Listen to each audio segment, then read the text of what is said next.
For Ireland not to have sympathy with the plight of the Palestinians would be the bizarrest thing on the planet if we weren't sympathetic at the very least. We're very good at saying that there's a problem there. Yeah. Ireland has been, as I described previously, one of the least worst countries in terms of speaking out about it. Yeah. But in terms of action, do you agree that we don't feel to be or seem to be able to get that next step forward in terms of sticking our necks out above the parapet? The words aren't working. That's obvious because of the damage that we've seen to the Palestinian people since we've recognised Palestine, since Micheál Martin has said it's genocide. It's not enough. We need action. The time, but I'm sick hearing the words and we're on the side of the oppressed and blah blah blah. If you do nothing, then the words mean nothing. So I prefer not to hear them talking about it at all, because that just reflects their actions.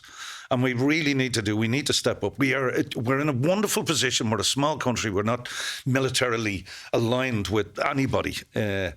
And we can be an honest broker, and especially from a country that suffered occupation for 700 years. We feel it. We know the game. We're also a country that it's very easy to look at it that we suffered 2 genocides here. I mean, don't forget that, these are British establishment figures. When Oliver Cromwell was here for the 9 months he was here and left his new model army for an additional 3 years, the figures are from the British that 40% of our population was slaughtered. That was the first one.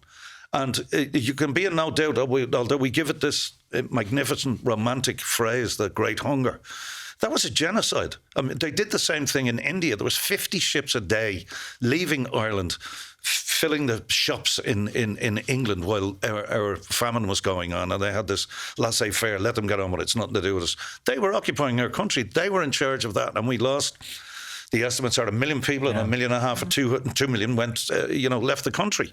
For Ireland not to have sympathy with the plight of the Palestinians would be the bizarrest thing on the planet if we weren't sympathetic at the very least.